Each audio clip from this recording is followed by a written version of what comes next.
ശ്രീ ശശിയാണ് കൊല്ലത്തുനിന്ന്. ശ്രീ ശശി, ഈ മലപ്പുറം ജില്ല വിഭജിക്കണമെന്നുള്ള ആവശ്യത്തോട് താങ്കൾ എങ്ങനെയാണ് പ്രതികരിക്കുന്നത്? അത് വികസിപ്പിക്കുന്നതുകൊണ്ട് കുഴപ്പമൊന്നുമില്ല. പക്ഷെ അവസാനം ആവശ്യപ്പെടും അതത് സ്റ്റേറ്റ് ആക്കി കിട്ടണമെന്ന്. അങ്ങനെ ഒരു ആവശ്യം ആരെങ്കിലും ഇതുവരെ ഉന്നയിച്ചിട്ടുണ്ടോ? അത് വരും. അതെങ്ങനെയാണ് വരുന്നതെന്ന് എനിക്ക് മനസ്സിലാകുന്നില്ല. മലപ്പുറം ജില്ലയിലെ ഏതെങ്കിലും പ്രധാനപ്പെട്ട രാഷ്ട്രീയ നേതാക്കൾ അല്ലെങ്കിൽ പ്രധാനപ്പെട്ട രാഷ്ട്രീയ പാർട്ടി അങ്ങനെ അവരാരെങ്കിലും മലപ്പുറം ഒരു പ്രത്യേക സംസ്ഥാനമാക്കണമെന്ന് ആവശ്യപ്പെട്ടിട്ടുണ്ടോ? മുസ്ലിം ഭൂരിപക്ഷം പറ്റില്ലേ? അപ്പൊ ഈ താങ്കൾ താമസിക്കുന്ന കൊല്ലം ജില്ലയിൽ ഹിന്ദു ഭൂരിപക്ഷമില്ലേ?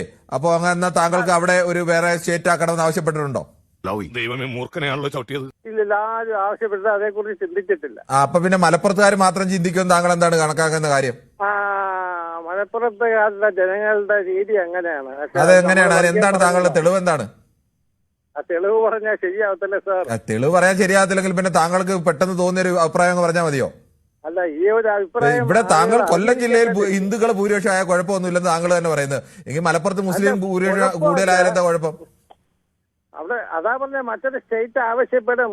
അല്ല, അത് കൊല്ലം ജില്ലയിലെ വേറെ ഏതെങ്കിലും രാവിലെ ആവശ്യപ്പെട്ടോ? ഇല്ലല്ലോ. മലപ്പുറം ജില്ലയിൽ ഇതുവരെ ഏതെങ്കിലും നേതാക്കൾ ആവശ്യപ്പെട്ടിട്ടുണ്ടോ? ഇല്ലല്ലോ. അത് തമ്മിൽ എന്താണ് വ്യത്യാസം? മലപ്പുറത്ത് ആവശ്യപ്പെട്ടിട്ടുണ്ട്, പക്ഷെ അത് പുറത്ത് വന്നിട്ടില്ല. അത് ആരാവശ്യപ്പെട്ട്? മലപ്പുറത്ത് അത് അവിടുത്തെ രാഷ്ട്രീയക്കാർ തന്നെ. ഏത് രാഷ്ട്രീയക്കാർ പറയും? നമുക്ക് രാഷ്ട്രീയക്കാർ അറിയാൻ വയ്യാത്ത ആരുമല്ലല്ലോ. അത് പറഞ്ഞുകൂടാ സാർ. അതെന്താ പറഞ്ഞുകൂടാ? താങ്കൾ അങ്ങനെ ഒരു ഈ കേരളത്തിനകത്ത് ഒരു വിഘടനവാദം നടക്കുന്നെങ്കിൽ അത് പുറത്തു കൊണ്ടുവരികയല്ലേ വേണ്ടത്? അത് താങ്കൾ ഈ ന്യൂസ് എയ്റ്റിനോട് തന്നെ പുറത്ത് കൊണ്ടുവന്നോളൂ. താങ്കൾക്ക് അറിയാമെങ്കിൽ പറഞ്ഞോളൂ. അത് രഹസ്യമൊക്കെ വെക്കുന്നത് ഇവിടെ അപകടമായ രേഖയാണ്. എന്തോ രേഖ? പണ്ട് ഇതേക്കുറിച്ച് സംസാരിച്ചതിന് ആക്രമിച്ച ആളുകളുണ്ട്. അതുകൊണ്ട് അതേക്കുറിച്ച് കേരളത്തിൽ എന്തായാലും അതിനെക്കുറിച്ച് സംസാരിക്കാൻ ആരും ആക്രമിക്കത്തൊന്നുമില്ല. എന്തായാലും എന്റെ അഭിപ്രായം പറഞ്ഞല്ലോ. ഇതെന്ത് അഭിപ്രായമാണ്? ഇത് അഭിപ്രായമല്ലേ, ഇത് വർഗീയതയല്ലേ?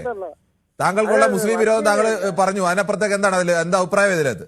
അല്ലാതെ ഏതെങ്കിലും ഒരു മതക്കാരെ വിരോധം വെച്ച് നിന്നാൽ താങ്കൾക്ക് ഇങ്ങനെയൊക്കെ തോന്നും. പറയാൻ പറ്റില്ല എന്ന് തോന്നും. കേരളത്തിൽ അങ്ങനത്തെ ഒരു അവസ്ഥയുമില്ല. കേരളത്തിൽ ആരും പ്രത്യേക സംസ്ഥാനം വേണമെന്ന് ആരും ആവശ്യപ്പെട്ടിട്ടുമില്ല.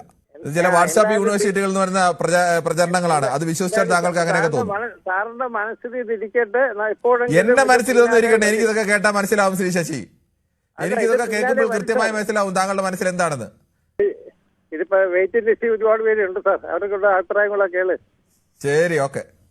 എത്രയും പെട്ടെന്ന് അവനെ പിടിച്ചോണ്ട് പോയില്ലെങ്കിൽ നല്ല ചുട്ട അടി കിട്ടും പറഞ്ഞു. അയ്യോ വേണ്ട വേണ്ട, ഇപ്പൊ പോയേക്കാം.